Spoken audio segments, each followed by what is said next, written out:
Bring in now Zuhdi Jasser with the American Islamic Forum for Democracy. First to you, Zuhdi, we hear repeatedly officials calling this a tragedy. New Yorkers have it deep in the psyche of what happened with 9/11. This attack today, it's now being called, it looks like a deliberate act of terror. The suspect shouted out Allahu Akbar in and around the time he was apprehended. The attack took place after 3 o'clock Eastern time. New Yorkers are pouring in their reaction to us here at Fox Business in the studio, saying it's not a tragedy, it's a disgrace. It's a despicable, detestable act. It's a disgrace. What are your thoughts?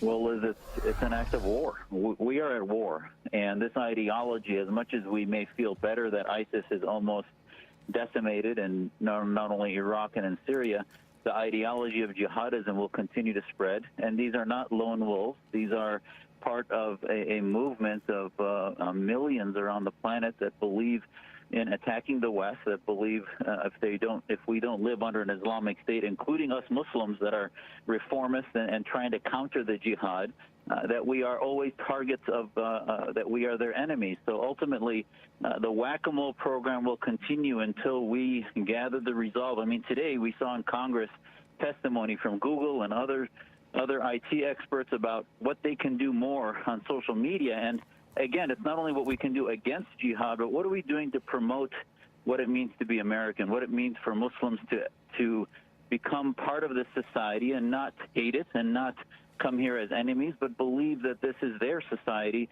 much more so than any so-called Islamic State. And we haven't even begun to do that. And I hope this not only steals our resolve, as every one of these attacks do, because you can't prevent vehicular jihad. It is almost impossible to know that when a vehicle is going to go from being on the correct side of the street to mowing over innocent pedestrians. You know, we've got ultimately, we need a resolve. Well, I want to get to that point in just 1 second. I need to give you this breaking news. The First Lady, Melania Trump, is tweeting out, "My heart breaks for New York City today. Thoughts and prayers as we monitor the situation." Getting back to your point about jihadi attacks using vehicles, we were tracking them. They've been about 30 to 40 of them since 1981. 80% of the attacks started really happening within the last decade. What are your thoughts about that the terrorists are now really, their weapon of choice is a vehicle? Because we've squeezed them from every other point, and they will continue to find ways in which to inflict injury. The amazing statistics that I think Robin Simcox from Heritage pointed out is he pointed out that even though it's only been 7% of the attacks since 2014, it's been something like 40% of the injuries and deaths have been from vehicular jihad. And I think you need to look no further than Israel. Israel's been dealing with the first vehicular jihadists, as you said, back from the 80s and 90s. And they haven't allowed it to change their society.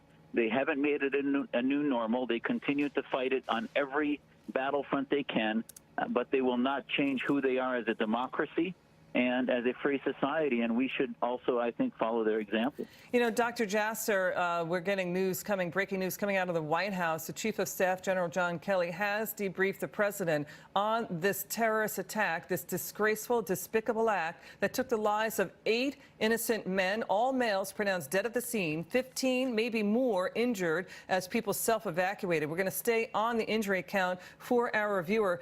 So you just mentioned just moments ago that we are only just beginning in dealing with the vehicle terror attacks. What do you mean by that? Well, as we now have tightened the airports, we then tightened the use of arms and other things. We now, because we track them, they're now using vehicles which are not obviously weapons, but can easily become very significant weapons. So what we need to do is realize that it's not about the gun, it's not about the vehicle, it's about the precursors to the ideology. And I hope President Trump convenes that Commission on Radical Islam he talked about during his campaign, because We cannot defeat this idea by simply waiting for them to declare their violence or declare their allegiance Zudi, to ISIS. Zudi, I need you to, we're going to get to Tennessee Congressman Marsha Blackburn in just a second. Zudi, I need you to put the viewer in the mind of the terrorist, because news coming in thick and fast right now that this terrorist in this pickup truck rented from Home Depot, by the way, he was shot in the abdomen when he was apprehended with 2 handguns, and it looked like a paintball gun and a BB gun. He ran down bicycle riders on that bicycle path, which just adjoins the West Side Highway.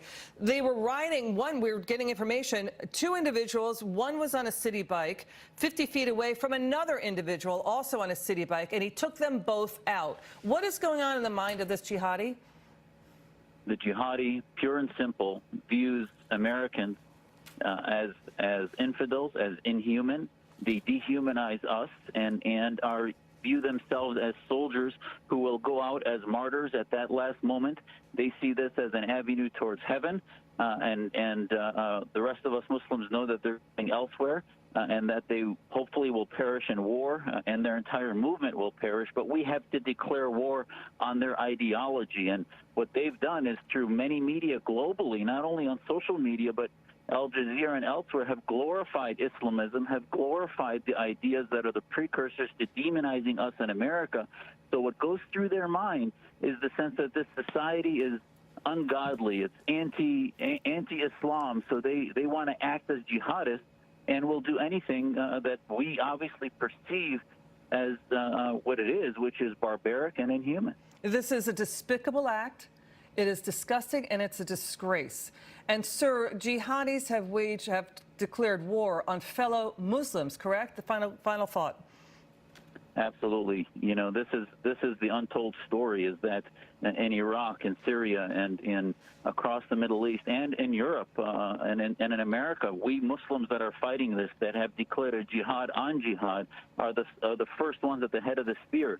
We need to begin to fight this in the consciousness, not only on the battlefront, which is a whack-a-mole program, if we don't fight the consciousness that Islam is in its time. As Christians now celebrate 500 years of the Reformation of Martin Luther, Islam needs to start going through that Reformation if we're ever going to see an end to this war. Dr. Zuhdi Jasser, thank you so much for your thoughts. We love having you on. Please come back.